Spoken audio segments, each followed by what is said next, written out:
Buenas tardes, bienvenidos. Hoy, junto con el Comité Legal y Financiero de la Cámara Chileno-Australiana de Comercio, vamos a tener este interesante webinar que va a tratar sobre la reforma tributaria y muchos de sus matices. Este webinar va a ser moderado por María Olga Rivera, que es socia de Barros Errázuriz. Tenemos como panelistas a Guillermo Infante, que es socio de PPU, a Franco Gorsiglia como socio de Alessandri Abogados y a Alfredo González como Tax Manager de Prime Energía. María Olga, socia de Barros Errázuriz, y ha centrado su práctica en temas relacionados con financiamientos estructurados corporativos y la compra y venta de empresas. Asimismo, cuenta con amplia experiencia en proyectos relativos a la adquisición de empresas eléctricas, construcción de terminales de gas natural licuado, construcción y financiamiento de proyectos en el área de infraestructura, entre muchos otros. Tiene más de 10 años de experiencia y ha sido reconocida por un sinnúmero de publicaciones especializadas. Tiene un máster en Derecho, en Banking and Finance de la Universidad de Queen Mary en Londres y se desempeñó como asociada extranjera en White & Case en Londres igualmente. Sin más, les agradezco su participación y paso el micrófono a María Olga. Gracias, Mirko. Bueno, hemos organizado, como decía Mirko, este webinar sobre la reforma tributaria. El pasado 7 de julio fue presentada esta reforma tributaria en cumplimiento de una promesa de campaña del actual presidente Boric. Esta reforma tributaria introduce grandes modificaciones en materia de código tributario, de ley de renta, de IVA, facultades del Servicio de Impuesto Interno. Por lo tanto, es muy importante que los socios de la Cámara conozcan cuáles son los pilares de esta reforma. Y para eso hemos organizado este webinar donde contamos con grandes exponentes. Quiero presentarles primero a Guillermo Infante.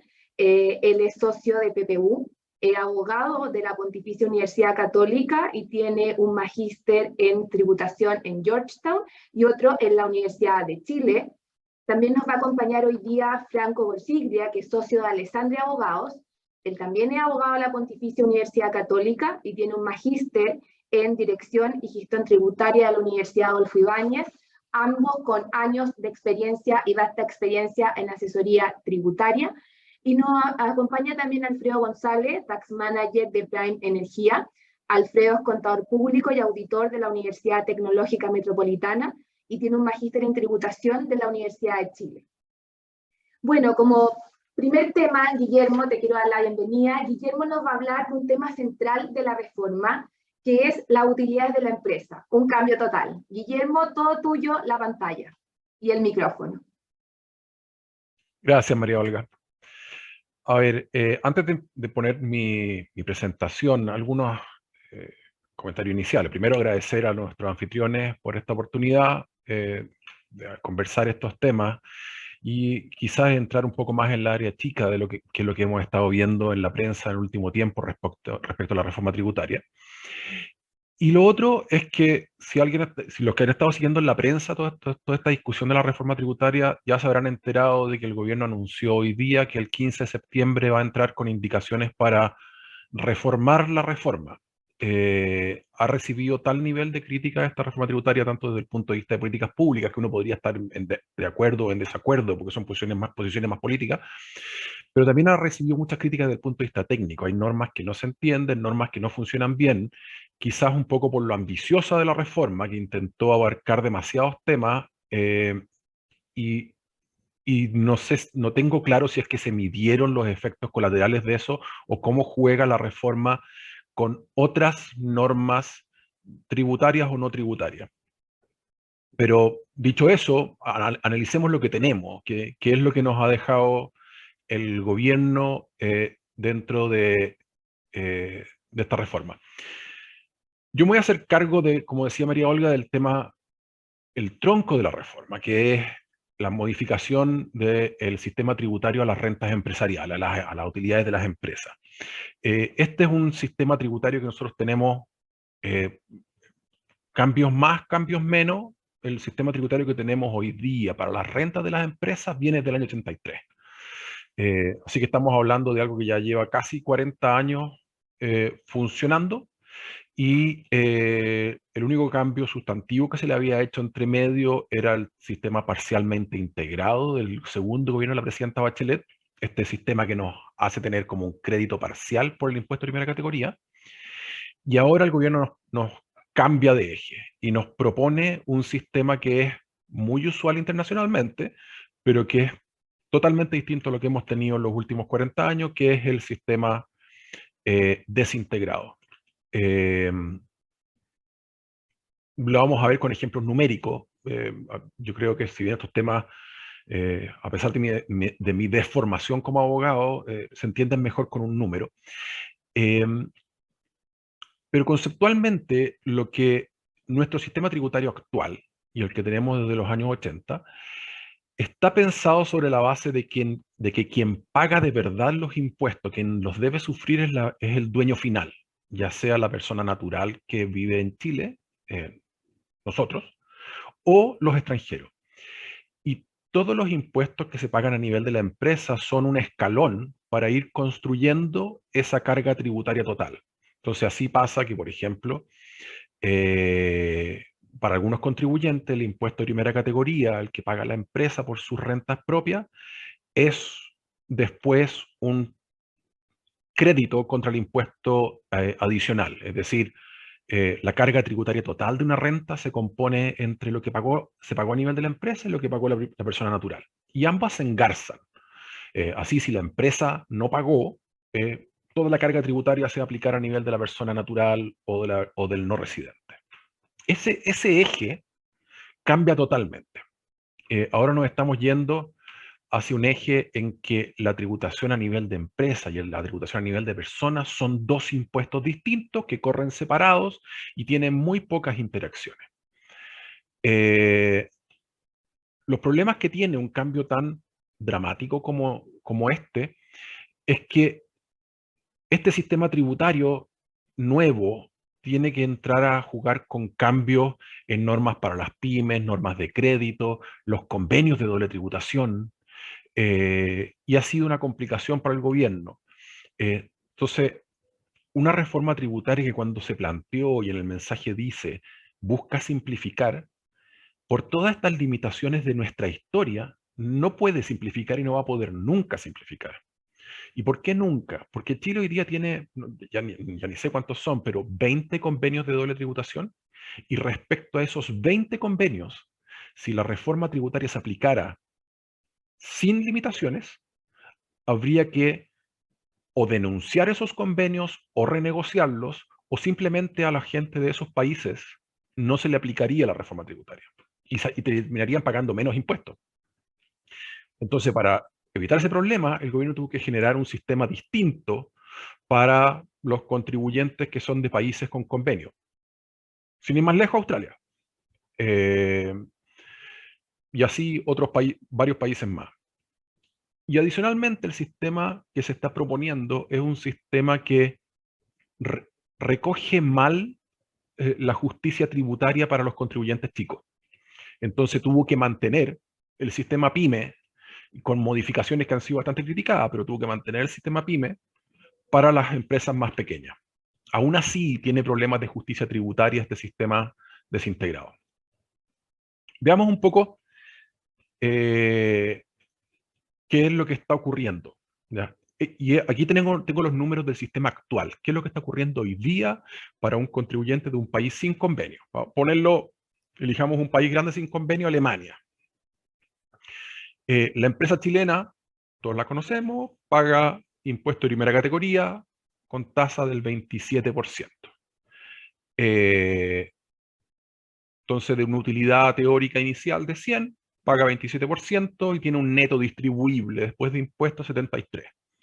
Vámonos después a la segunda etapa. Decide la empresa distribuir un dividendo de toda la caja que tenía disponible de 73. Y aquí viene el juego de la integración que tenemos. Tengo que tomar los 27 que pagué a nivel de la empresa, esos 20, la primera categoría, y sumarla, porque lo que yo quiero es aplicar un impuesto a la utilidad original, a los 100. Entonces la base imponible sobre la cual yo empiezo a trabajar son los 100 iniciales. Sobre esos 100 yo aplico un 35% de impuesto, que es la tasa del impuesto adicional para los no residentes, y le descuento un crédito del 27, que es la primera categoría, porque yo ya adelanté parte del impuesto a nivel de la empresa. Eso, para un país con convenio, llega hasta ahí nomás, entonces lo que termino cobrando de impuesto al dividendo es 8, 35 menos 27. Para un país sin convenio, tengo que aplicar el sistema semi-integrado y restituir parte del crédito de los 27 y termino con un impuesto de 17,45 sobre el dividendo. Saquemos las cuentas. Pagué 27 a nivel de la empresa, 17,45 sobre el dividendo, 44,45 en total, sumado. Entonces, de los 100 de utilidad original, 44,45 es la carga tributaria chilena. Veamos ahora lo que nos propone la reforma. La reforma, para empezar, y esto hay que reconocer la habilidad política del gobierno cuando lo presentó, dijo que bajaba el impuesto de primera categoría al 25%. Eso es hasta por ahí nomás, porque eso es en el artículo 20, pero crean un artículo 20 bis en la ley de renta que dicen que se crea una tasa de desarrollo de un 2%, 25 más 2, 27, se parece harto al impuesto de primera categoría anterior. Y lo que quiero que notice esa norma, si usted destina el 2% de sus utilidades a ciertas partidas de investigación y desarrollo, usted no tiene que pagar 27 de impuestos, sino que paga solo 25. Ahora, si usted destinó 0 a investigación y desarrollo, me tiene que completar la primera categoría hasta 27. Entonces, en términos prácticos, sigue siendo 27 de impuestos, con algunas salvedades, porque es distinto pasarle 27% al fisco y que ellos decidan en qué se lo gastan, a que me den la opción de decidir en qué me gasto yo mi 2%. Entonces, desde el punto de vista de la empresa hay que ser justo, esto es mejor. Ahora, digamos que después tenemos nuestro neto 73, ya sea que hayamos gastado en investigación y desarrollo o le hayamos pagado 27 al fisco, nos quedamos con un neto 73. Y aquí donde se nos separa el impuesto, el sistema, se nos desintegra el sistema.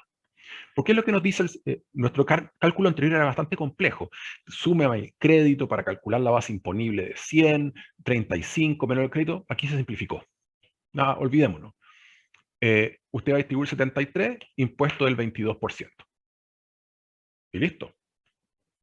Y eso es 16,06. Sacando la cuenta, es 43,06. 25 más 2 más 16,06, eso es 43,06. Resultado de esto, una baja de impuestos para la gente de los países sin convenio. Para la gente de los países con convenio, no cambió nada. La carga tributaria sigue siendo 35. Se siguen reconociendo los créditos de primera categoría, como si el sistema siguiera siendo integrado. ¿Y por qué eso? Porque, como les decía, los convenios impedían que Chile hiciera otra cosa, salvo que quisieran perder recaudación a manos llenas. Entonces, hasta aquí esto parece que no está tan mal, es una bajada de impuestos. ¿Dónde? Y el fenómeno que es interesante ver es quién de verdad está pagando la mayor recaudación en esta reforma tributaria. Si nos vamos a las personas naturales, ¿ya? Y aquí tomé un ejemplo en la mitad de la tabla. Nuestra tabla de global complementario parte desde la gente que está en el tramo del 0 a gente que está en el tramo del 43 ahora. Actualmente 40 y con la reforma tributaria 43%. Y aquí tomé a alguien que gana un sueldo mensual o tiene ingresos mensuales entre 4 y 5 millones de pesos. Con el actual sistema, la utilidad a nivel de la empresa es lo mismo, y si le sacamos un dividendo de 73, hacemos el mismo cálculo, el crédito, la base imponible, y aplicamos el global complementario con crédito, perdón, el global complementario con tasa de 23%. Tenemos el crédito de 27 y la norma de restitución del semi-integrado de 9,45. Entonces, lo que termino pagando sobre este dividendo de 73 es 5,45. Lo cual me da una carga tributaria total de 32,45. Con el nuevo sistema, a nivel de la empresa ya lo vimos, 25 más 2. Y aquí es donde está lo interesante. El impuesto de 22% no es progresivo. Es un impuesto que da lo mismo en qué nivel de la tabla uno esté. Se aplica al 22%. Con una salvedad, yo voy a explicar cómo funciona eso. Entonces, la carga tributaria al dividendo de 73 va a ser 16,06, que sumado es los mismos 43,06 que veíamos para los extranjeros. Entonces, a esta persona el impuesto le subió, y le subió de manera importante. Hay una norma que le permita a las personas naturales decir, mire, usted puede optar entre pagar el 22% o pagar lo que le toca dentro de su tabla de global complementario. Entonces, en este caso, que es un contribuyente que está en el 23%, 23% del global complementario, le conviene la tasa del 22%.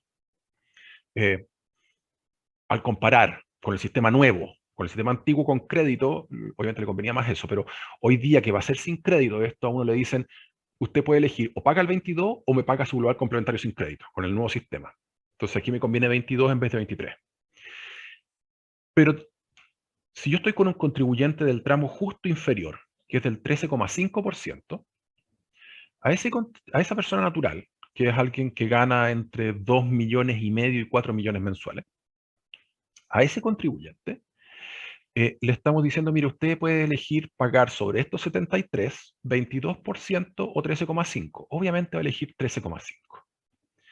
Pero esa es una persona que con el sistema antiguo le habría llegado una devolución. ¿Por qué? Porque habría estado en tasa del 13,5 menos el crédito del 27. Entonces tenía un diferencial de 14 a su favor. Con la restitución del semi-integrado de 9,45, habría tenido una devolución. Con el sistema nuevo, no solo no va a tener la devolución, sino que va a pagar más impuestos. Entonces, ¿a quién está gravando de verdad este impuesto del 22%? Ya vimos que no es a los extranjeros. Vamos a ver que tampoco es a la gente que está en los tramos, en el tramo más alto. Es a la gente que está bajo los 6 millones mensuales. Es ahí donde va a ser la mayor recaudación por esta desintegración del sistema. Entonces yo lo resumía de esta forma. Para los extranjeros sin convenio, baja de 44,45 a 43,06. Para los extranjeros con convenio, sigue siendo 35 la carga tributaria. Para las personas que, y solo para seguir con el ejemplo, para las personas naturales que ganen más de 4 millones y menos de 6,3, aumenta de un 32 a un 43. Es decir, tenemos un aumento de casi un 12% en la carga tributaria. Para las personas que están en el tramo más bajo, que reconozcamos que probablemente las personas que están en el tramo más bajo, que son los que ganan hasta como 800,000 pesos, puede que no vayan a tener dividendos de empresas que no sean pymes. Pero teóricamente puede ser. A esa persona le aumentaron la carga tributaria desde 0 a 22%.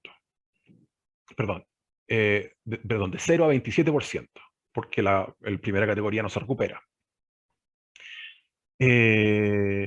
Bueno, y para las personas naturales residentes que ganen más de 6,3 millones, es decir, que están en los tramos más altos, la carga tributaria bajó de un 44,45 a 43,06.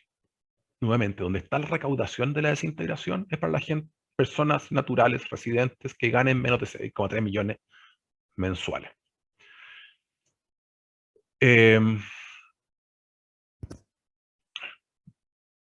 Solo para ver, estoy bien de tiempo. En renta hay muchas modificaciones pequeñas y algunas las va a ver Franco. Yo en materia empresarial voy a elegir tocar dos más. La primera, se establece una limitación al uso de las pérdidas. Hoy las pérdidas las puedo ocupar año a año como un gasto.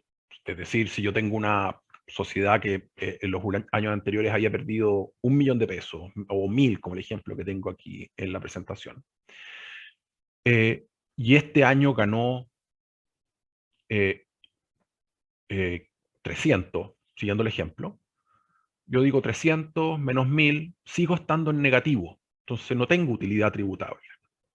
¿Qué significa eso? Mi utilidad tributable este año es 0, y la pérdida se achicó en la utilidad de este año, que era de 300, y me quedan 700 para seguir rebajándose adelante.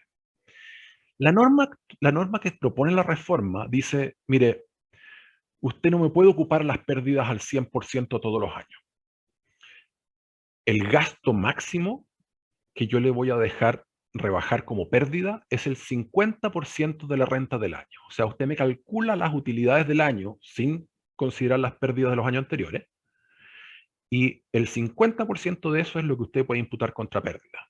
En el ejemplo, la utilidad del año de 300. Entonces yo lo máximo que puedo ocupar pérdida es de 150. Entonces voy a tener una utilidad tributable de 150 y mi pérdida que voy a seguir hacia adelante es de 850. Esto,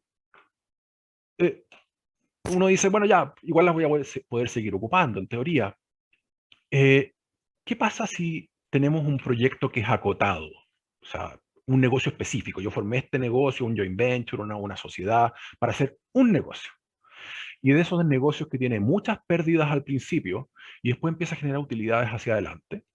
Con esta regla, puede que yo llegue al final del negocio, porque muere de muerte natural, porque era hasta ahí nomás, y como yo solo pude ir ocupando el 50% de las utilidades anuales contra pérdida, me quedé con pérdidas acumuladas al final. Económicamente eso significa que yo pagué impuestos por utilidades que nunca fueron utilidades en serio, porque el negocio, ese paréntesis de ese negocio, ganó menos que por lo que yo pagué impuestos. Eso es perfectamente posible.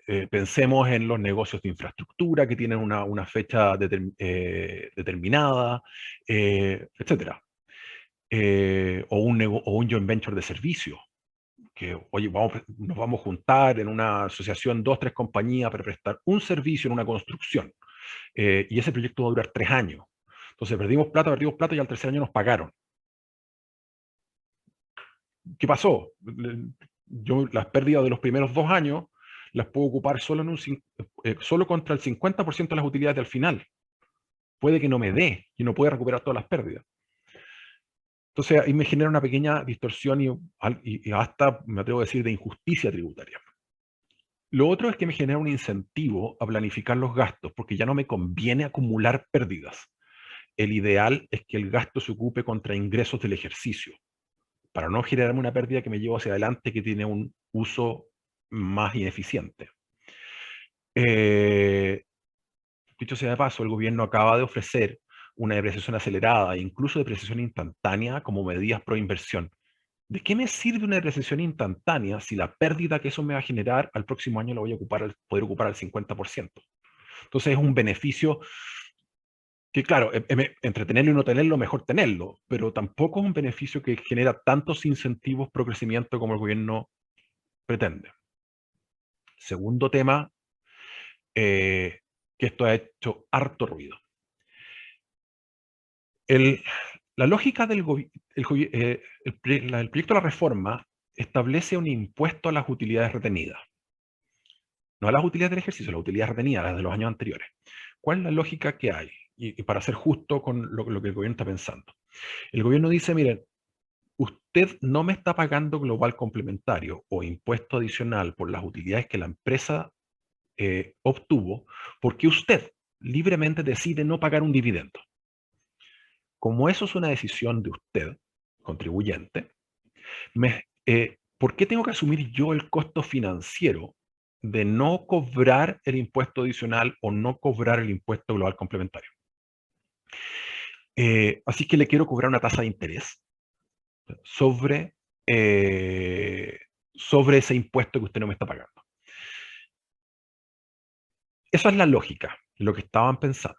Y la forma en que la reforma tributaria lo recogió, es decir, le voy a cobrar a usted un 1,8% de impuestos anuales sobre las utilidades acumuladas. ¿Cuáles utilidades acumuladas? Las que si usted hubiera distribuido habrían pagado global complementario o adicional. Hay una crítica que el gobierno ya recogió, es que si lo que estamos tratando de cobrar es una tasa de interés sobre el impuesto que se está difiriendo, es decir, el 22%, ¿por qué me lo calculan sobre las utilidades acumuladas? Ya, debería ser un porcentaje de ese 22%. Porque si tomamos el 1,8 y lo comparamos con el 22%, estamos con una carga financiera, un interés en esta lógica, de casi el 9% real, porque esto es sobre base reajustada.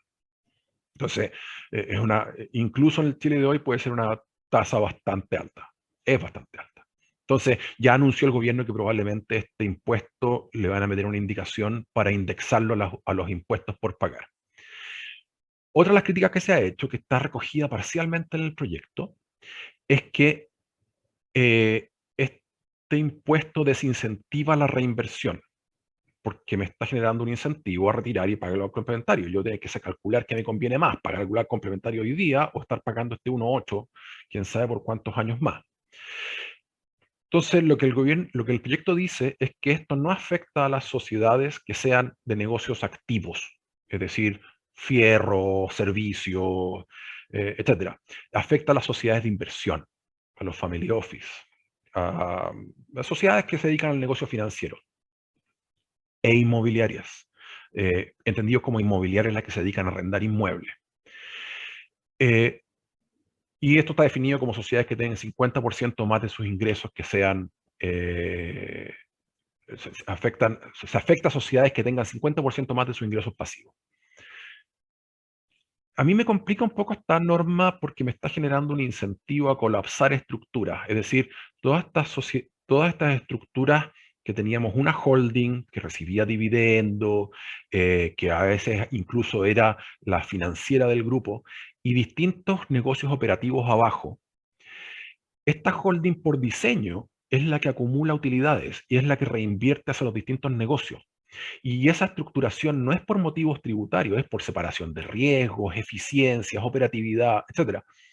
Pero este impuesto va a hacer que esa holding vaya a pagar este 1,8, que puede ser muy caro. De hecho, hay un análisis de que más o menos, lo leí en el diario hace unos días, de que más o menos el 30% del PIB estaría afecto a este impuesto. Si eso es correcto, estamos hablando de una cosa brutal. Entonces, esto me va a generar un incentivo a que estas estructuras piramidales desaparezcan y que todos los negocios queden en una misma holding, lo cual a mí me parece que al menos genera un desincentivo más bien, me genera un incentivo a no tomar la decisión que desde el punto de vista de negocios o desde el punto de vista operativo es la más eficiente, ni siquiera tributario. Me rompe con un principio bien querido en políticas tributarias, que es el principio de la neutralidad tributaria. Los impuestos no debieran ser la razón por la cual uno toma una decisión de negocio, o al menos uno estructura el negocio de una forma u otra. Como les dije, dejé montones de temas aparte, tenemos una limitación de tiempo evidente, así que les doy el pase, María Olga. Muchas gracias, Guillermo. Muy interesante la explicación. La verdad es que aquí uno puede ver los efectos que tiene esto de salir de un sistema que conocíamos hace mucho tiempo y ir a la desintegración. Bien interesante lo que comenta respecto de los efectos de los convenios de doble tributación, pero vamos a dejar las preguntas para el final. Si alguien, por favor, tiene preguntas, las puede desde ya ir anotando en el cuadrito de preguntas y respuestas que tiene el webinar.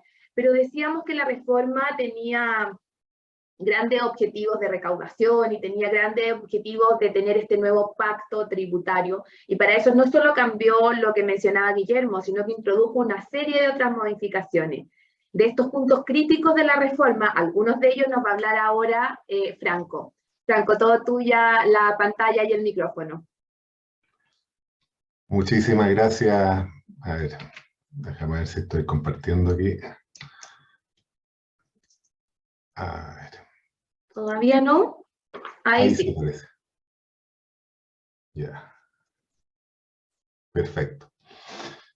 Bueno, muchas gracias, María Olga. Aprovecho de también agradecer a la USCHAM y saludar a todos los que se han conectado, ¿no es cierto? Bueno, tal como decía Guillermo, esta es una reforma estructural que abarca muchísimos temas, por lo que si quisiéramos hablar de puntos críticos, puntos importantes, probablemente estaríamos más de un día solo entre los dos. Bueno, entonces yo voy a partir por uno de estos puntos bastante críticos, que es el nuevo impuesto al patrimonio, ¿no es cierto?, que establece un hecho gravado para personas naturales con domicilio o residencia en Chile, cuyo patrimonio supere el equivalente a 6.000 UTA al 31 de diciembre de cada año, un impuesto que se declara y paga anualmente. Hoy en día son alrededor de 4,7 millones de dólares aproximadamente. Este es un impuesto al patrimonio, aparte de otros temas que se han dicho, digamos, respecto de cuál ha sido la experiencia comparada de este tipo de impuesto al patrimonio, que no ha sido claramente buena, digamos, se ha derogado casi en la totalidad de los países que se ha intentado. Por otra parte, que hay ciertamente una doble tributación. Todo este patrimonio que tiene una persona natural, en algún minuto pagó todos los impuestos a la renta, ¿eh? Incluso puede haber pagado impuestos al patrimonio como impuestos territoriales, a la herencia, etc. Pero una pregunta que nos podríamos hacer es, ¿por qué nos afecta esto? Si esto se supone que afecta a los súper ricos. Bueno, veamos solamente, a mí se me ocurrió, porque a veces uno se pierde un poco en las cifras, ¿no es cierto? El programa de este gobierno, ¿cuánto cuesta? Cuesta alrededor de 30.000 millones de dólares, ¿no es cierto? Y el gobierno espera, con esta reforma, recaudar entre algo así como 12.000 millones, entre 12.000 y 15.000 millones. Bueno, en los últimos 2 años salieron del país 50.000 millones de dólares. O sea, 50.000 millones de dólares es bastante más que lo que cuesta todo el programa de gobierno. También solo en el último año se han ido del país más de 86.000 personas, chilenos, digamos. Pues el primer año que es mayor el número de chilenos que se deja el país de los que regresan. Entonces, claramente esto, si uno piensa, 50.000 millones que ya no están en Chile, que ya no se van a invertir en el mercado de capitales, en las empresas, en donde se genera el crecimiento económico, es un efecto tremendo, y con esto va a ser aún mucho peor, digamos. Entonces, este es un tema que nos afecta a todos, de alguna forma, no solamente como a los súper ricos. Bueno, rápidamente algunas características de este impuesto que también resulta bien complicado y a mi juicio tiene algunos problemas. Es básicamente un impuesto progresivo también, porque, bueno, sobre los 6.000 UTA, estos 4,7 millones de dólares aproximadamente, tenemos una tasa de un 1%, que es una tasa alta, un 1%, sobre patrimonio. Hay que pensar que esa es más o menos la tasa que se aplica al avalúo de los bienes raíces. Y por patrimonio sobre 18.000 UTA, o por la parte más bien sobre 18.000 UTA, que son más o menos 14 millones de dólares, se aplicaría una tasa todavía más alta de un 1,8%. Ahora, ¿cómo se calcula la base imponible? O sea, ya vimos el hecho grabado, la tasa. Bueno, ¿sobre qué? ¿Cuál es el patrimonio en el fondo? El patrimonio es bastante amplio, ¿ah? Y es tan amplio que incorpora todos los activos a que tenga derecho una persona, ya sea directa, indirectamente, en Chile, en el exterior, incluso aunque estén en un trust, si se trata de un trust revocable, todo ese patrimonio queda en el patrimonio del constituyente. Pero además hay que incorporarle también el patrimonio de los hijos, ¿ah? Los hijos menores, digamos, ¿ah? Que no emancipados. Cuotas o patrimonio que se tenga en cuotas de comunidad hereditaria. Se entiende que eso ya pagó impuesto de herencia, ¿no es cierto? Pero solamente se puede rebajar, entre comillas, el año que se pagó el impuesto de herencia. Por lo tanto, es bastante amplio la base, y lo más interesante aquí es cómo se valoriza, ¿ya? Cómo se valoriza este patrimonio, porque tiene reglas bien específicas, bien complicadas, y claro, uno dice, una persona con este patrimonio va a tener la posibilidad de contratar asesores que lo ayuden en esto, pero hay que pensar que, digamos, se llevan los activos, el patrimonio, a un valor que puede ser bastante cuestionado por el Servicio de Impuestos Internos. Por ejemplo, en general, todas las participaciones en sociedades, bueno, que tengan estado financiero auditado, se va a estar a ese valor, digamos, viendo cuál es superior, si el tributario o el financiero. Pero las que no tengan estado financiero auditado, o simplemente dice, esto es una cosa bien curiosa, la norma dice simplemente que no reflejen su valor económico. En ninguna parte se dice cuál es su real valor económico, ¿ah? Ahí entonces tiene que realizarse una tasación por parte de agentes independientes, ¿ya? Y esto tiene que actualizarse cada 3 años. Bueno, además hay otras normas de valorización puntuales para cada tipo de activo, pero también lo interesante aquí es que se le otorga una nueva facultad al servicio, que es de impugnar el método o forma utilizado para valorar su patrimonio del contribuyente, si es que considera que no fue adecuado, ¿ya? Incluso aunque haya sido elaborado por agentes, por tasaciones independientes, ¿ya?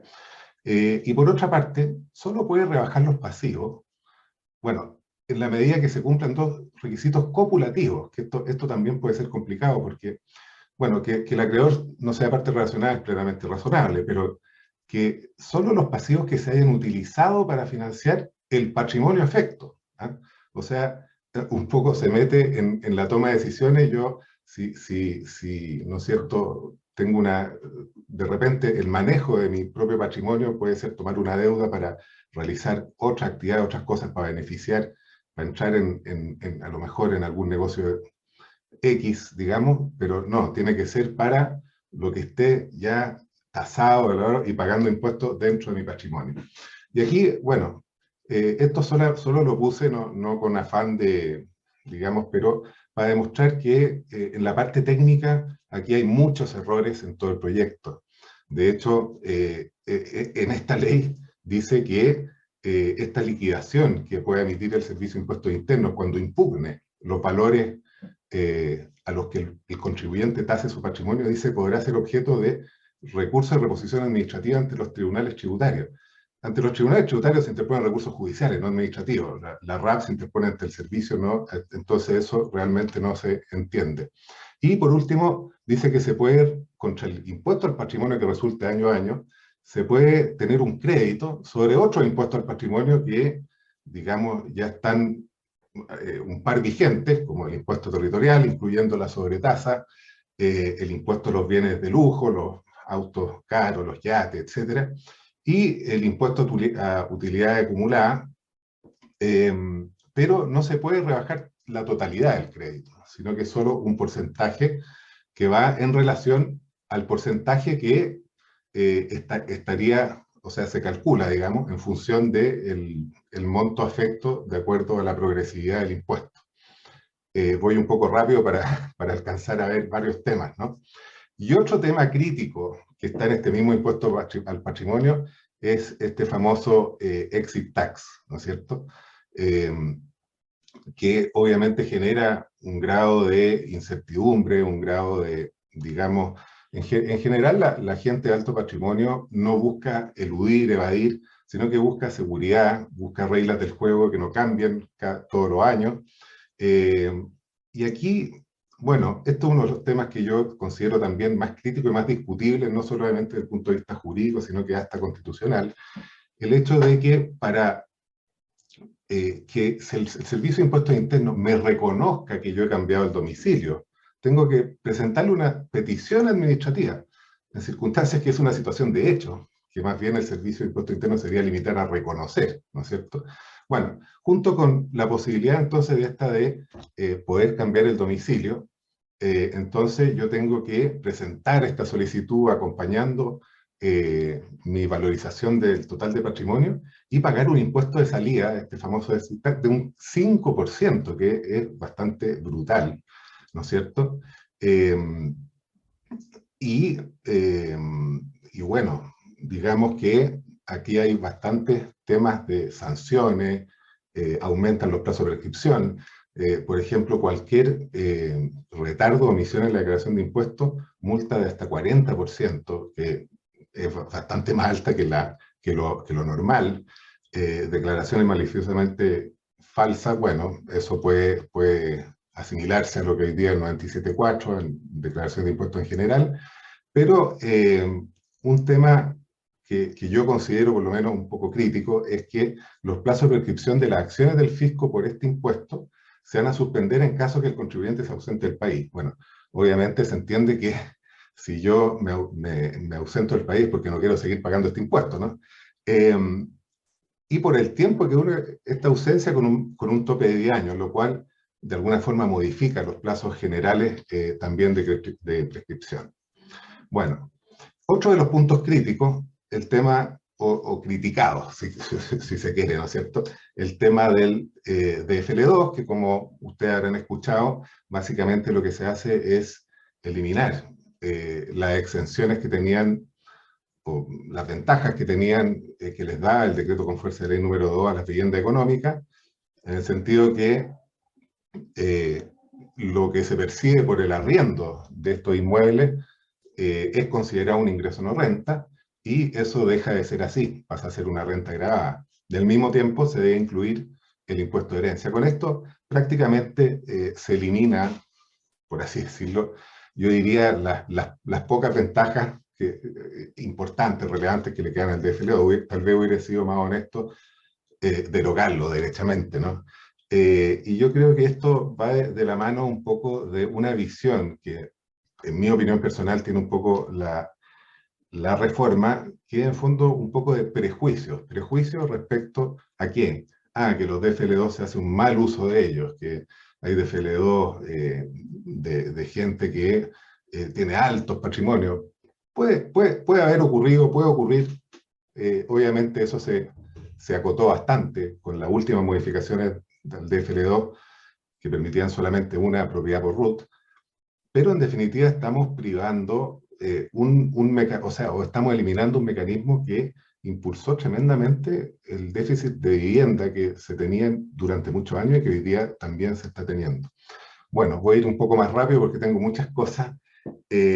Otro de los temas súper críticos, digamos, la norma general anti-ilusión. No voy a entrar a explicar, digamos, todo el tema, pero claramente la norma general anti-ilusión es una norma de excepción, y muy de excepción, por cuanto afecta, digamos, la legalidad del tributo. O sea, los tributos, los impuestos, el hecho gravados, la determinación de la base, todo eso debe estar descrito en la ley. No puede ser objeto de arbitrariedad de la autoridad administrativa. Y por lo tanto, siendo una norma excepcional, en nuestra legislación actual es el juez el que determina, a requerimiento del Servicio de Impuestos Internos, si en un caso determinado existió o no elusión. Aquí, la existencia de elusión, ya sea abuso de la forma jurídica o simulación, va a tener que ser declarada administrativamente por el servicio, o más bien será declarada administrativamente el servicio y no por el tribunal. También se elimina el monto mínimo para poder declararla.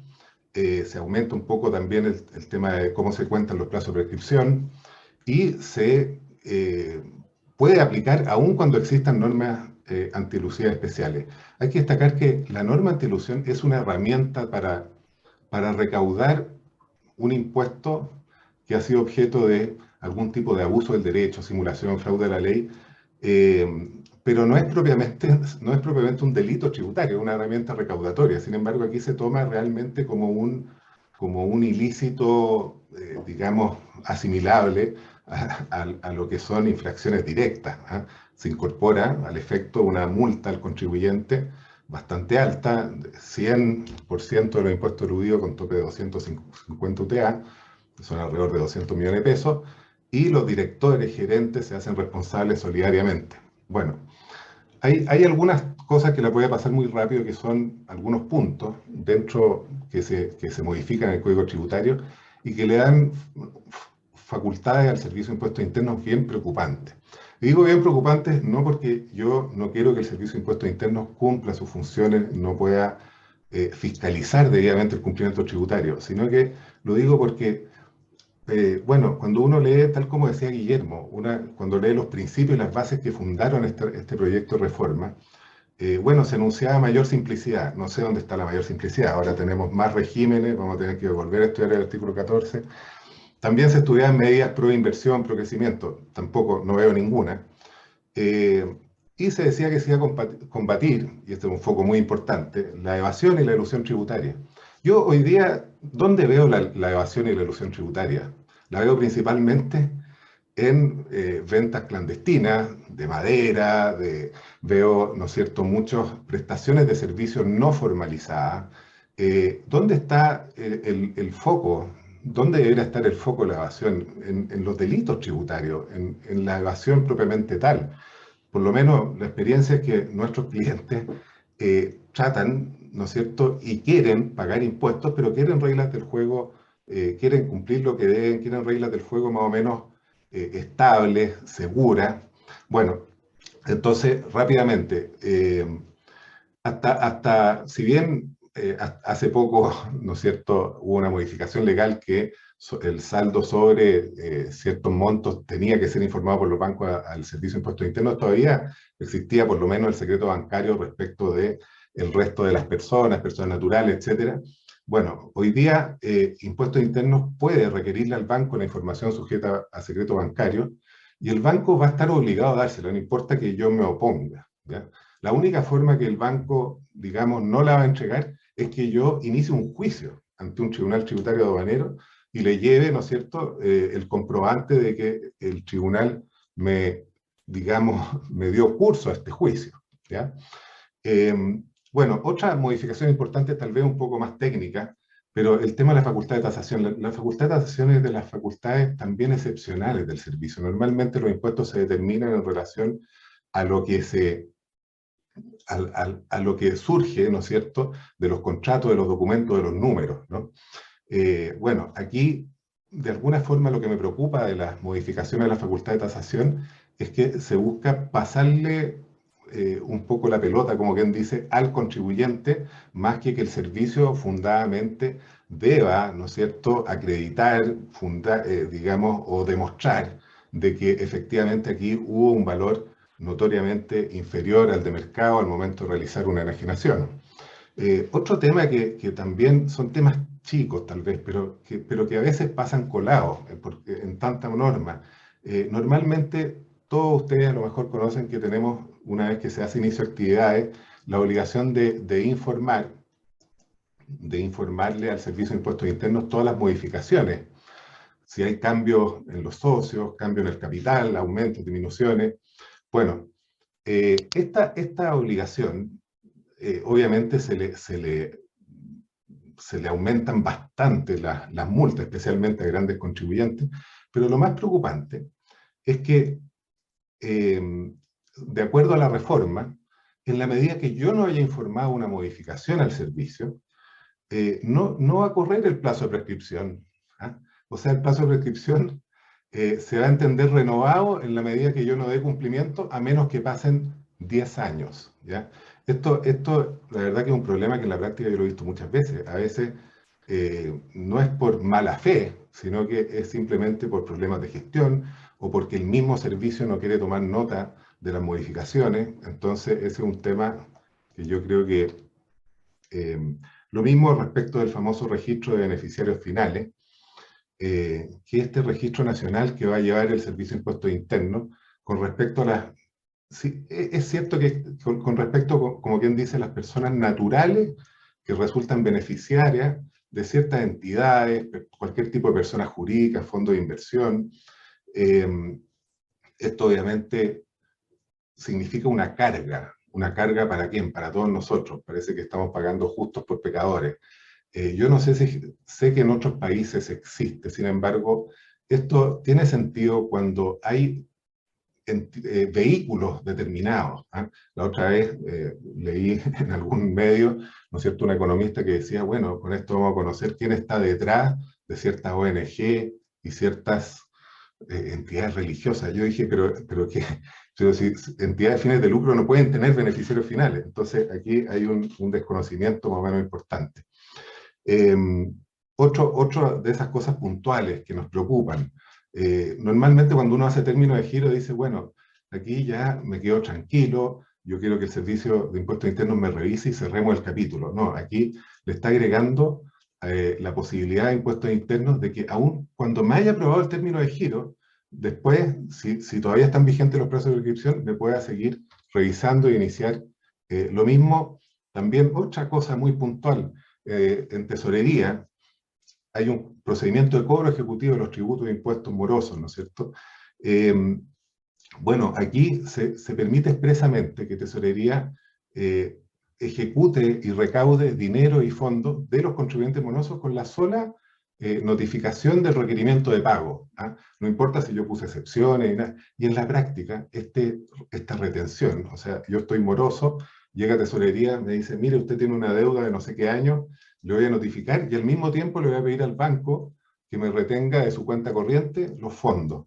Eso no es una retención, porque en realidad lo que tiene que hacer el banco es pasarle la plata a tesorería. En la práctica, una ejecución al más puro estilo, no sé, soviético, medieval. Bueno, respecto al impuesto sobre utilidad acumulada, no tengo mucho más que aportar respecto a lo que dijo Guillermo, pero solo decir que es un punto crítico, ¿no es cierto? Tal como también él lo mencionó, tenemos impuestos, ya sé que estoy en la hora, así que voy terminando, impuestos personales, se modifica la escala del impuesto único de segunda categoría, que grava las remuneraciones y las pensiones, así como la escala de global complementario, que es la misma, una en términos mensuales y otra en términos anuales, aumentándose los tramos más altos. Aquí de nuevo, una reflexión muy corta. ¿Cómo se vende esta modificación? Pero si esto afecta solamente a un 3% a los más ricos, claro, esos son los que reciben una remuneración, un sueldo permanente en los tramos más altos. Pero ¿qué pasa con la gente que tiene remuneración variable? ¿Qué pasa con los bonos? ¿Qué pasa cuando reciben alguna indemnización que lamentablemente no se puede considerar como ingreso no renta? Lo mismo, otro punto crítico, la limitación de las pérdidas de arrastre, que ya lo tocó Guillermo. Otro tema muy, muy preocupante y que también esperamos que sea objeto de las modificaciones, de las indicaciones de las que también habla Guillermo que hace el gobierno, el tema famoso del denunciante anónimo tributario. ¿Ya? Aquí, anónimamente, yo puedo denunciar impuestos internos, ¿no es cierto?, que alguien está en algún tipo de incumplimiento tributario, imagínense ustedes un contador enojado, la competencia, no sé, o por último, una verdadera industria, una verdadera actividad económica que se transformen en casa recompensa. ¿Por qué? Porque yo voy en la medida que producto de la información proporcionada, ¿no es cierto?, se impusiera ya sea una multa al contribuyente, yo voy a tener derecho al 10% de lo que se haya condenado al contribuyente.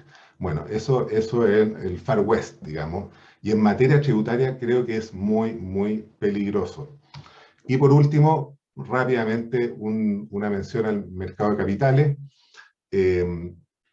Las ganancias de capital, se elimina la posibilidad de tributar sobre base percibida, se eliminan también las 10 UTA, que eran como ingreso no renta, si es que era menor a esa subcifra, que son alrededor de 7 millones y algo. el artículo 107, que trata del mayor valor de las acciones con presencia bursátil, se incrementa el impuesto de un 10 a un 22%. En los fondos de inversión públicos y fondos mutuos se elimina el impuesto único de 10% y de utilidad y se pasan al 22%. Y los fondos de inversión privados, digamos, esto lo estoy hablando todo muy general, pasan a gravarse en general con impuestos de primera categoría. Antes no eran contribuyentes de primera categoría, salvo contadas excepciones para capital de riesgo. Y por último, quizás una de las más que llaman la atención también, y que no se entiende mucho si es un objetivo recaudatorio, que la posibilidad de, cuando se rebajan, cuando se dan de crédito en Chile, los impuestos soportados en el exterior, justamente para evitar la doble tributación internacional, se elimina la posibilidad del crédito indirecto respecto de otras entidades subsidiarias en el extranjero. O sea, solo se permite que si la entidad extranjera directamente fue la que soportó esos tributos, y además se rebajan el tope del crédito de un 35 a un 27%. Bien, yo no quiero seguir abusando del tiempo porque yo creo que ya me debo haber pasado un poco. Así que vuelvo con la María Olga y muchas gracias. Muchas gracias a ti, Franco. Me parece, la verdad, muy interesante todo lo que comenta, y cuando uno lee el mensaje de esta ley, dice que la idea es generar un gran pacto tributario. Me imagino que ese gran pacto tributario tiene que tener el consenso de muchos, y además tiene que dar certeza a los inversionistas y certeza a las personas. Y cuando tú comentas todas estas nuevas regulaciones respecto de elusión en sede administrativa, extensión de plazo de prescripción, la verdad que uno se queda con la duda de si ese objetivo que se señala claramente en el mensaje de la ley puede ser alcanzado con estas medidas, pero vamos a profundizar después un poco más en las preguntas. Ahora quiero, como ya ustedes han escuchado, hemos tenido a dos muy importantes tributaristas, pero ahora queremos escuchar la visión de las empresas. Así que para eso le voy a pedir a Alfredo que por favor pueda proyectarnos su presentación y nos comente cómo ven la empresa esto directamente y cómo hoy día está ya, qué efecto está teniendo, cómo se están preparando para esta reforma. Todo tuyo, Alfredo. Muchas gracias, María Olga.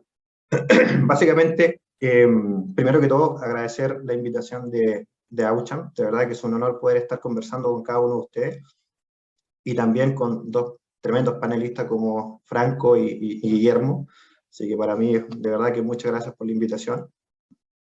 Y bueno, la razón también de esto es conversarles o darles el punto de vista de las empresas, de cómo están viendo las empresas estas modificaciones que se van a venir en materia tributaria. No voy a tomar, lamentablemente por el tiempo que es bastante acotado, vamos a tomar las principales o las que más, las empresas, las que más son objeto de estudio por las empresas.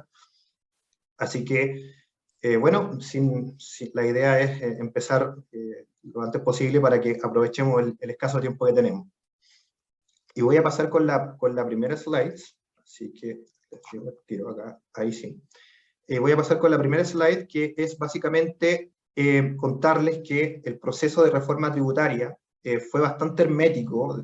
El Ejecutivo, cuando ya tomó el mando en marzo de este año, venía con la idea de hacer unas modificaciones a la norma tributaria, las cuales conocimos recién en julio. Por lo tanto, por eso fue bastante hermético, con la primera minuta de la reforma tributaria, que fue la primera semana de julio. Y ahí nosotros pudimos saber a ciencia cierta cuáles eran las más grandes modificaciones que se venían a la normativa tributaria. ¿Y cuál es el objeto de esto? Y el objeto de esto es que el gobierno necesita por lo menos 4.2 del PIB durante estos 4 años para su agenda social, para la agenda de pensiones, y en realidad para la agenda en general, para poder financiarse durante estos 4 años que van a estar en el gobierno. Y uno de los puntos, yo creo, clave, que también impacta mucho a nivel de las compañías, el que mencionaba también Guillermo, que es el impuesto a la renta, básicamente, y la eliminación de la imputación de crédito fiscal, la eliminación del crédito por impuesto de primera categoría, que eso lo voy a poner como entre comillas, porque en ciertos casos es eliminación y en otros se mantiene, ya, de los impuestos finales. Así que, ¿Y qué es lo que básicamente se dice, o cuál es la modificación que hay acá? Que es el cambio de un 27% a un 25%. Por lo tanto, esta reducción de impuesto a la renta, uno pensaría que evidentemente a la empresa los va a beneficiar porque voy a pagar un menor impuesto, voy a pasar de un 27 a un 25%. No obstante, eso tiene una modificación extra, porque como abajito, justo abajo de ese artículo, que es el artículo 20 bis, viene una modificación que es un 2%, que es esta tasa de desarrollo. Por lo tanto, al final del día, yo voy a terminar pagando igual un 27%, solo que en dos artículos distintos. El 25%, que voy a terminar pagándolo a través de este artículo 20, y este 2% que a través de este nuevo artículo, que es el 20 bis. ¿Por qué menciono estos dos artículos distintos? Porque esto puede jugar un rol un poco a nivel de tasa efectiva, que las empresas también están viendo cómo puede impactar esto, ¿ya? Y los menciono a continuación. Porque en el caso de que una empresa, vamos a poner el ejemplo con Australia también, el caso que tengamos un convenio de doble tributación, como todos sabemos, en el caso de que una empresa chilena que genere rentas, va a pagar el impuesto de primera categoría a nivel de la sociedad, y después, en el caso que quisiera distribuir dividendos a sus accionistas que están en Australia, va a tener que pagar un impuesto adicional o un withholding tax, que es lo que le llaman las empresas, ¿cierto? Del 35%. Donde van a ir a la empresa y van a servirse de este crédito de primera categoría para que se va a imputar contra este 35%, ¿ya? Que va a ser, en la norma actual, es del 27%. No obstante, eso es lo que está hoy día. Como está redactado el mensaje de reforma tributaria, y en este caso, como les mencionaba estos dos artículos, es que este artículo dice que este 25% va a servir de crédito contra los impuestos finales, pero no es tan claro al mencionar que ese 2% pueda ser utilizado contra los impuestos finales. Entonces, esa duda que va a generar a nivel de si puedo ocupar este 2% o no lo puedo ocupar como crédito fiscal, en materia de estudio, es una materia que puede elevar la tasa efectiva de un 35%, porque yo al final del día, al distribuir dividendos, si bien voy a estar pagando el 35%, pero ya la empresa pagó por mí un 27%. Esto lo que haría con reforma tributaria es que yo estaría pagando un 27%, o sea, saldría de mi bolsillo un flujo de 27%, pero estaría ocupando como crédito solo un 25%. ¿Por qué? Porque ese 2% no está claro si yo lo puedo ocupar como crédito de primera categoría. Si bien los mismos artículos dicen que tendrá el tratamiento, queda la duda si en su ADN de este 2% puede ser ocupado como crédito fiscal. Entonces, y eso me elevaría desde una tasa de un 35% con países con convenio a una tasa del 36.7%. Esta duda que queda todavía por aclarar, y espero que la aclaren durante este periodo que queda todavía por debatir la reforma tributaria, que se aclare bien en el fondo si se podrá o no se podrá ocupar este 2% como crédito. Por lo tanto, eso me elevaría, queda la incertidumbre de si lo voy a poder ocupar, y en caso que no se pueda, me elevaría la tasa hasta un 36.7%, que estamos hablando de un 5% en ese sentido. ¿Y qué es lo que provoca? Esto provoca que en los modelos de negocio, en los modelos de distribución de dividendos, que a veces están de 10 a 20 años que tienen las empresas, van a tener que considerar que evidentemente va a haber un dividendo menor que va a llegar al accionista, en este caso que se encuentra en Australia, que se encuentra en el otro país, o bien ver el mecanismo de cómo poder financiar para que el accionista reciba la misma cantidad, pero se cubra ese mayor impuesto que se va a pagar acá en Chile, o se va a retener acá en Chile. Eso es lo que yo podría mencionarles respecto de esta modificación.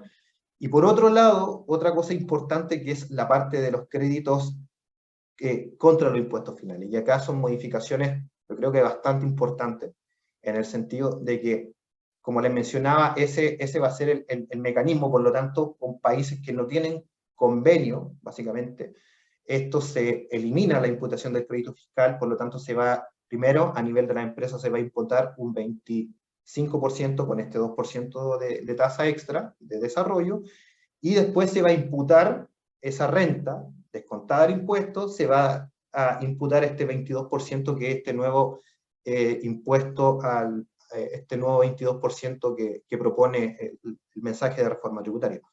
Por lo tanto, para países con convenio, evidentemente se podría elevar la tasa efectiva de un 35 a un 36.7%, pero en países que no tenemos convenio pasaría de un 44-45 a un 43%, aproximadamente. Eso sería por el lado de inversiones o de dividendos que salen de Chile.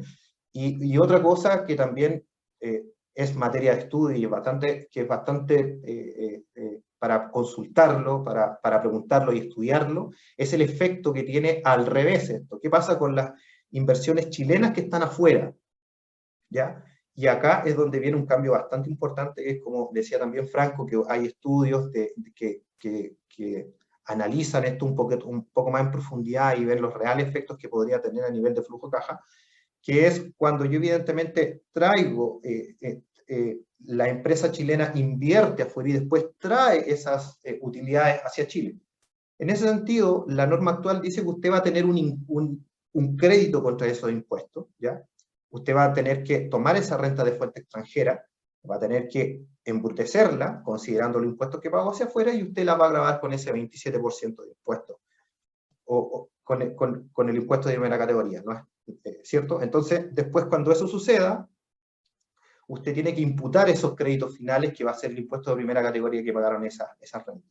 Pues bien, eso se elimina, por lo tanto ya no va a estar ese impuesto de primera categoría, y va a estar este 22%. Y esto podría efectivamente modificar la tasa efectiva ya a un 50%. Estamos hablando de un porcentaje muy, muy considerable, porque además de eso, la misma modificación que el gobierno plantea a nivel de este artículo 41A, que es el artículo que menciona o regula estas rentas que vienen del extranjero y los créditos que uno puede ocupar, plantea que hay una baja de este total impuesto, que podría ser de un 35% del total utilizable, lo baja un 27%. Y en esos casos también, casos de que lo baja al 35%, y en los casos donde yo antes tenía inversión afuera, y esa inversión a su vez tenía en otro país con convenio, por ejemplo, inversiones que yo tenía en Australia, y después en Australia, por ejemplo, a Francia, ya tenía este brazo más extenso para ir a buscar las rentas y los créditos. Ahora, evidentemente, eso se me acorta y eso se elimina, por lo tanto voy a tener solamente un puro país donde poder ir a recoger estos créditos de primera categoría, que me va a elevar muchísimo más la tasa efectiva. Algunos mencionan que sería hasta el 60%. Entonces, eso sería por el lado del impuesto a la renta y la eliminación de créditos fiscales. Y ahora quisiera pasar al impuesto a esta renta acumulada, que básicamente es la imputación, que es una aplicación de un impuesto de unos 8% sobre las rentas acumuladas, cuando el 50% de estas rentas sea considerada como una renta pasiva. Y aquí, ¿qué es lo que sucede? Que básicamente los modelos de negocio que tenían las compañías, o los modelos de negocios que tenían aprobados los comités de inversiones, no tenían considerado un 8%. Esto, si lo sumamos a la tasa efectiva que yo les comentaba antes, de la modificación del impuesto de la renta, podría modificar aún más la tasa efectiva que afectaría a las compañías. Y uno de los puntos, a lo mejor, que es digno de mencionar en esta reunión, es que en la primera minuta que mencionó el gobierno, hizo alusión, y digo textual, que no se buscaba que las sociedades operativas o las compañías de carácter operativo se gravaran con este impuesto. Por lo tanto, uno lo hacía pensar de que iba más a la categoría o a la clasificación de la compañía, más que al tipo de renta. No obstante, como está redactado este mensaje de reforma tributaria, hace alusión básicamente a la calidad de la renta y al porcentaje de esa. Por lo tanto, no queda claro, para las compañías no les va a quedar claro si efectivamente una sociedad de carácter operativo no se gravaría con una renta pasiva que se genere, o sí se gravaría. Entonces, Dicho eso, podríamos llegar, las empresas operativas generalmente cuando están en etapa de construcción, pueden tener algún tipo de caja ociosa, pueden tener algún instrumento derivado por algún financiamiento que tienen y querer cubrirse la porción, la tasa de interés, por ejemplo, o el dólar o el tipo de cambio.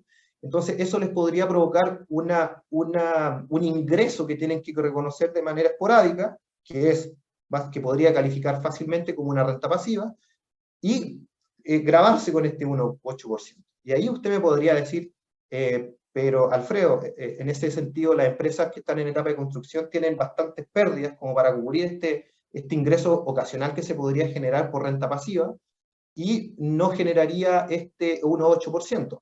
Efectivamente podría ser así, pero recuerde que hay modificaciones que, como se mencionaba anteriormente, a la pérdida tributaria. Por lo tanto, si a mí me limitan el uso de la pérdida tributaria y esta utilidad esporádica que se me está generando fuera mayor o me generara una variación positiva en el ejercicio, podría grabarse en el caso que yo no la distribuyera al 31 de diciembre de año XX, podría estar pagando este 1,8%.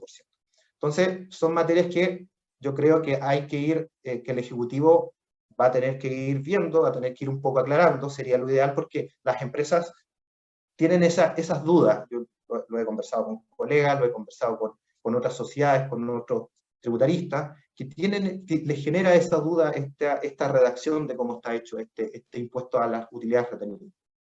¿Ya? Entonces, y el tercer punto que quería comentarle es la restricción a la utilización de las pérdidas tributarias. Este es un tema que ya se tocó, no lo voy a tocar muy técnicamente, sino que como mencionarles que a nivel de las empresas, ¿cómo se está viendo esto? Se está viendo que en ese sentido, básicamente, serían los impactos que generaría a nivel de modelo de negocios que tienen las compañías. Por ejemplo, una compañía grandes compañías mineras, por ejemplo, que se demoran años en construirse, que se toman su tiempo en la etapa de exploración, después la etapa de construcción, donde los modelos de negocios tienen proyectado pagar impuestos como en 20 años. ¿Por qué? Porque son fuertes en inversión los primeros años, después tienen el beneficio o toman los beneficios que la misma ley de la renta le otorga. Cuando se terminan de construir, ocupan la depreciación acelerada, y otros temas que son acelerantes de pérdidas tributarias, ¿no? Pues bien, ese modelo ya no va a servir en ese sentido de, si yo acelero las pérdidas tributarias y tengo un modelo que voy a pagar en 20, 30 años más impuestos, no me va a servir ese modelo, porque ya, si yo acelero las pérdidas tributarias, puede que en el año que yo termine la construcción y se me empiecen a generar renta, con la limitación de esta restricción del 50% de la renta líquida imponible, puede que incluso termine pagando impuestos. Entonces eso también es las empresas que están haciendo, están modificando, están reestudiando esos modelos de negocio, y ahí viendo los pobres CFO cómo tienen que explicar estas modificaciones y tratar de explicar por qué ahora no sería algo raro que las proyecciones de pagar impuestos se acortaran, pero drásticamente en un periodo muy corto de tiempo, más allá de los 30 o 40 años que a lo mejor pudieron haber estado ellos estimando que podían pagar impuestos que se iba a generar. Y por otro lado, esto también tendría efectos potenciales a nivel de estado financiero. ¿Y por qué lo menciono esto? Porque recuerden que en la reforma tributaria del año 2020, con la eliminación de los pagos de este impuesto, de la recuperación del impuesto de primera categoría por pagos por utilidad absorbida, ¿qué es lo que hacía la empresa holding? Recibía dividendos y se disminuía su pérdida tributaria. Por lo tanto, era un mecanismo que, para efectos de estados financieros, las empresas que tenían registrados activos por impuestos diferidos, que estaban asociados a la pérdida, podían validar, porque era una manera de demostrar que se revertía la pérdida tributaria en el futuro, en un futuro próximo. Luego de eso, cuando se hace esta modificación en el año 2020 de la reforma tributaria, esto lo que provoca esta reforma tributaria es que ya no se va a poder recuperar ese PPUA y no se va a poder, a través de este mecanismo, disminuir la pérdida tributaria. Y eso lo que hizo fue provocar que las empresas que las firmas auditoras empezaran a cuestionar o a pedir más evidencia sustentatoria o ponerse más exigentes para demostrar que esa pérdida iba a revertirse en el futuro. Por lo tanto, eso generaba potenciales riesgos a nivel de demostrar la efectividad o registrar la reversibilidad de la pérdida tributaria y soportar el impuesto diferido que estaba registrado en los estados financieros. Pues bien, ahora con esta modificación de las pérdidas tributarias, eso se va a complejizar aún más, porque ahora ya no voy a poder, ya si bien las pérdidas siguen no prescribiendo, eso se mantiene en el mensaje de reforma tributaria, pero ahora me va a costar mucho más revertir la pérdida tributaria porque ya tengo una restricción que va a ser hasta el 50% de la renta líquida imponible. Entonces, lo más probable es que para efecto me va a costar mucho más revertir la pérdida tributaria. Por lo tanto, voy a tener que acudir a mayores pruebas sustentatorias para poder soportar el impuesto, el activo por impuesto diferido que me generó esa pérdida ante la revisión de los estados financieros por parte de la auditoría, de los auditores. Entonces eso también es una materia que se está analizando, que se está discutiendo, porque también podría tener un efecto y no menor. ¿Ya? Paso también al otro punto que es, yo diría, bastante importante, que es la recalificación de la reorganización de empresas, la recalificación de venta de activo fijo, que por venta de derechos sociales o acciones, o en el caso cuando un grupo empresarial se reorganice y el objeto sea mover el activo fijo de una sociedad a otra. Acá yo creo que esto le propone un aumento a las atribuciones de impuesto interno en relación al movimiento de activos fijos que se generan a través de enajenaciones de acciones o a través de reorganizaciones societarias. Por lo tanto, muchas veces las sociedades, ¿qué es lo que hacen? Se reorganizan o efectivamente para tener un financiamiento, para lograr un financiamiento en una sociedad, no quieren dejar las unidades que generan ingresos, no quieren dejar todas estas unidades bajo un financiamiento en prenda, por ejemplo, por lo tanto se dividen y dejan algunas libres y dejan solo algunas para obtener financiamiento, y esa división, que en ningún caso tuvo objeto de enajenar el activo fijo, sino que el objeto fue un financiamiento, van a ser objeto o podría ser objeto de ser cuestionadas por impuesto interno y decir que efectivamente lo que motivó esa reorganización fue la enajenación del activo fijo y no este afán o este objetivo de financiarse o de no dejar todos los activos bajo el financiamiento, bajo prendas por un potencial financiamiento.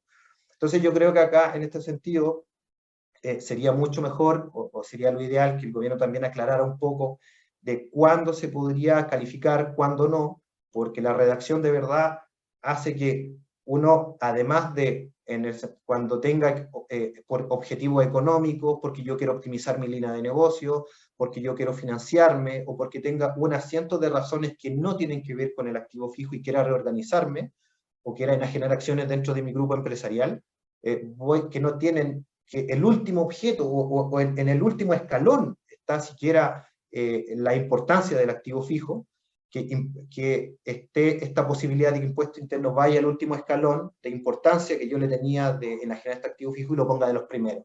Entonces, acá esto es un polo donde si esto continúa y se aprobaría, y se aprobase como está, los tributaristas o las personas que trabajan en el mundo tributario van a tener que considerar, van a tener que ver en las reorganizaciones este efecto que podría tener la recalificación de esta enajenación de un activo fijo que en el caso de reorganizaciones societarias o en el caso de enajenación de acciones. Así que eso básicamente es lo que les quiero comentar. Ha sido un agrado poder aquí estar en tan poco tiempo. Lamentablemente quisiera entregar muchas más cosas, pero es lo que se están manejando ahora, es lo más importante que las empresas están mencionando o están revisando. Y ahora le doy el paso a María Olga, y muchas gracias. Muchas gracias, Alfredo, muy interesante la visión de las empresas, la práctica, cómo se están preparando. Voy a volver contigo con algunas preguntas, Alfredo, pero quiero, No sé si Franco y Guillermo ahora pueden prender sus cámaras para que podamos tener una breve conversación o pregunta. Yo creo que primero con Guillermo. Como me presentaba al inicio, Mirko, yo desarrollo más proyectos, yo no soy tributarista, pero hay algo que me llama mucho la atención, y algo mencionó recién Alfredo, en la limitación del uso de las pérdidas. Porque precisamente cuando uno lee el mensaje, yo como no tributarista llegué hasta el mensaje de la ley para este webinar, así que a ustedes les dejé la parte de fondo, pero cuando uno lee el mensaje introductorio, dicen, mira, tenemos muchos derechos sociales que cubrir, por lo tanto necesitamos recaudar mucho más. Sabemos que viene un periodo también de recesión económica, por lo tanto fomentar la inversión es esencial. Entonces, en estos procesos, ¿cómo ves tú la relación con la inversión extranjera, por ejemplo? Cuando vienen inversionistas a Chile en materias de energía verde, o sea, cosas que queremos promover, pero le decimos, mire, su inversión a largo plazo, tiene un periodo de construcción largo, pero no puede usar el 100% de las utilidades, sino que incluso aunque no tenga ninguna utilidad, no puede usar las pérdidas y va a tener que pagar impuestos. ¿Cómo ves esa duplicidad de objetivos con el fomento de la inversión? ¿Qué efecto ves en la inversión con esto? La pregunta para Guillermo, ¿no? Sí. Sí, para Guillermo. Yo quiero rescatar una cosa que dijo Alfredo. Los inversionistas están buscando certeza. Y los proyectos a los cuales tú te dedicas, María Olga, son proyectos en que los inversionistas no los planifican para 5 años, sino que los modelan a 15, 20 y 30 años. Y probablemente a ti te ha tocado, y a mí también me ha tocado ver esos Excel gigantes en que planifican el modelo y que ponen todas las variables de presupuesto, impuestos, depreciaciones, los costos financieros, etc. Y muchas veces de ese modelo sale un número por el cual se paga por una empresa chilena, se paga por un activo, se entra a una licitación. Y en el cuándo se empieza a pagar impuestos y bajo qué supuestos es una variable crucial en ese análisis. Entonces, estar teniendo reformas tributarias tan potentes cada 4 años ya es un problema. Una como esta, en el tipo de proyecto que tú trabajas, María Olga, que son intensivos en activos fijos, que tienen cargos financieros iniciales súper fuertes, depreciaciones al inicio que son altísimas, que por la naturaleza del negocio acumulan mucha pérdida al principio y después se da vuelta. Claro. Existe el riesgo de que todas estas pérdidas que se acumulan al principio nunca se alcancen a utilizar. Pongamos una concesión de obra pública que no le vaya tan bien. Porque si le va bien, yo creo que esto no va a ser tema, pero si que no le vaya tan bien y que llegamos al final y el inversionista terminó ganando plata, pero no tanto como se planificó, y al final, como en este uso parcelado de las pérdidas, termina con pérdidas que le sobraron. Es decir, como yo decía en mi presentación, económicamente implica que pagó impuestos por utilidades que nunca tuvo. Entonces, este tipo de análisis, donde se van a notar es en el margen. Esos proyectos que si les cambiamos 2 puntos, la carga tributaria se caen y dejan de ser rentables. Esos son los proyectos que se van a dejar de hacer. Los proyectos altamente rentables, perfecto, se van a seguir haciendo. Pero los proyectos en el margen son los que se caen. Entonces, cuando uno dice que las alzas de impuestos tienen efecto en el crecimiento y viene la respuesta de que no, que los buenos negocios se siguen haciendo, sí, los buenos negocios se siguen haciendo, pero los negocios más o menos son los que se dejan de hacer. Y los negocios más o menos también generan crecimiento, los negocios más o menos también generan empleo. Entonces, es este tipo de análisis, de cálculos que son los que las empresas van a tener que hacer y van a tener que, como decía Alfredo, yo tengo clientes ahora que están empezando me están reenviando los Excel que hicimos hace 5 años, 6 años, decir, bueno, si vamos al 50% de las pérdidas, ¿qué nos va a pasar? Y esos son cálculos que ahora tenemos que hacer y que la respuesta, bueno, está todavía en veremos. Ojalá que las indicaciones del gobierno arreglen en algo esto. Perfecto, clarísimo. Bueno, vamos a ver ahí los efectos que tiene. Vamos a ver cómo sale. Como decías tú, esta es una reforma para reformar desde ya, así que hay que esperar ese 15 de septiembre y ver cómo llegan las indicaciones. Franco, yo me quedé con una duda respecto de un tema que se ha mencionado harto, que es el tema del DFL2. Pero sin perjuicio de eso, cuando dicen, oye, te van a traspasar, si el arrendador tiene que pagar impuestos, te va a traspasar ese valor como arrendatario. Pero por otro lado dicen, oye, pero el arrendatario puede rebajar también. Entonces, ahí me queda la duda. ¿Es tan así? ¿Nos puede aclarar un poquito este tema? Sí, qué bueno que lo tocaste porque justamente un poco cada vez que se les plantea alguna crítica con respecto al tema de eliminar esta exención, se dice, bueno, pero estamos dando la posibilidad de rebajar. La verdad que esa rebaja, tanto del impuesto global complementario como el impuesto único segunda categoría, del precio que se pague por un arriendo para una vivienda, bueno, tiene un tope de 8 UTM, digamos, que un tope, digamos, que considera más o menos un arriendo de unos 400 y algo mil pesos al mes. ¿No? Habitualmente pasa lo mismo un poco que con con la posibilidad de deducción tanto de crédito hipotecario como de gasto, del crédito por gasto en educación. La verdad que es tan restrictivo los montos, los topes, el tipo de contribuyente que pueda acogerse, que no llega a los que realmente lo necesitan. O sea, una persona que, ¿no es cierto?, igual que el crédito por gasto de educación, la mayor renta, considerando la renta del padre y la madre, no pueden superar los 800.000 pesos. Entonces, esa persona, el último problema que tiene es pagar su global complementario, no necesita esa rebaja. Y yo estoy seguro que un eventual mayor costo que implique tributar por estos arriendos no se va a traspasar de ninguna, o sea, se va, perdón, a traspasar de todas maneras al precio de los arriendos, en definitiva. Perfecto, gracias Franco. Y contigo, Alfredo, quería aclarar un tema que parece no menor de todo lo que hemos hablado, porque, por ejemplo, hoy día mismo, cuando mencionamos el tema de las pérdidas, y toda esta, que no las van a poder utilizar en un 100%, y todos estos cambios que estamos viendo, ¿qué efecto crees tú que todas estas normas de la reforma tributaria pueden tener en el flujo de caja de la empresa?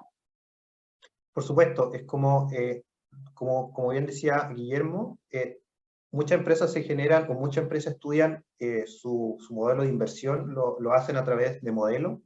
Por lo tanto, ellos proyectan cuánto es el capital de trabajo que van a tener las compañías, en qué momento van a hacer las grandes inversiones y en qué momento vienen después las ralentizadas, en la medida que generalmente son más fuertes en etapa de construcción y después son un poco más bajas, ¿ya?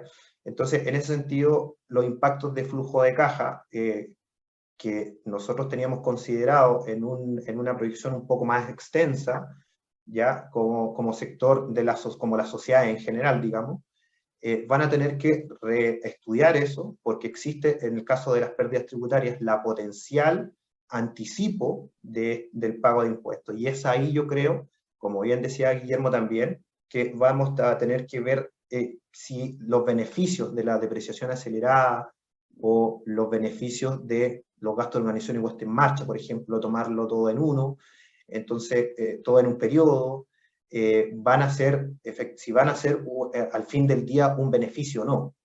Entonces, yo creo que ahí, en ese sentido, habría que estudiar o ver si es conveniente los acelerantes de pérdida tributaria o hacer todo lo contrario. Y por otro lado, también y quisiera mencionar también a las pymes, que las pymes también generalmente tienen una tributación que es en base a lo pagado. Por lo tanto, imagínese que en el caso de que la pyme compre activo fijo en un año, va a tener que llevar depreciación instantánea ese mismo año que cobró el activo fijo. Por lo tanto, ellas no tienen esta suerte de planificar. Y desde mi punto de vista, serían muy impactadas con esta reforma tributaria, con esta modificación en la pérdida tributaria, porque ellas operan en base a lo pagado. No tienen este muñequeo que en base percibido o devengado percibido. Entonces, ahí va a ser un poco más complejo, sobre todo para las pymes, yo creo. Perfecto, gracias Alfredo. Tenemos una pregunta en el cuadro de preguntas. Te voy a pedir a ti, Guillermo, que nos pueda ayudar con esto. Dice, ¿qué pasa con la aplicación como crédito al impuesto renta de los gastos y proyectos I+D que se acreditaban con certificados de la Corfo? No sé si puede responder. Yo tengo mis dudas porque no está solucionado en el proyecto, porque el proyecto en la tasa de desarrollo que crea como decía, en el 20 bis de la ley de renta, establece unas ciertas hipótesis de cuáles son los gastos que serían aceptados. Incluso no necesariamente gastos, también puede ser inversión en cierto tipo de activo fijo. ¿Hay algo de superposición con los beneficios de I+D que ya teníamos en el sistema tributario? Pero no es total. Y al menos por lo que yo estoy entendiendo del proyecto, no me parece que se necesite algún tipo de certificado para el crédito del 20 bis. Sí va a haber un procedimiento, pero no un certificado. Perfecto, gracias Guillermo. Franco, otro tema importante es lo que tú mencionabas de esta nueva facultad del Servicio de Impuestos Internos, pero mencionabas algo específico que era el denunciante anónimo. Y decías que quizás ahí podía existir algún incentivo en denunciar algo que puede ser, Franco, se puede dar el escenario que se denuncia algo sin la suficiente o prueba, no sé, denunciar algo falso. ¿Qué pasa ahí? ¿Eso está regulado o es algo que se mencionó y se quedó sin regular? Claro, bueno, según la norma, digamos, si una persona hace una denuncia que después no, el imputado por esa denuncia resulta absuelto, resulta sin fundamento, claro, el proyecto dice que se le va a aplicar una multa de 100 UTM, hasta 100 UTM. Sin embargo, en la medida que esa denuncia haya sido maliciosamente falsa.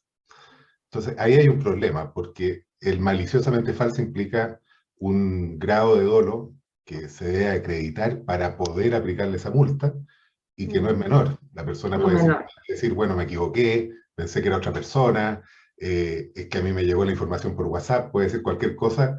Claro. El tribunal en lo penal, ¿quién va a tomar un estándar de maliciosamente falsa? Entonces, basta que, en el fondo, yo puedo hacer una denuncia falsa y tener alguna coartada para que no me la consideren dolosa, y la saco gratis, en el fondo.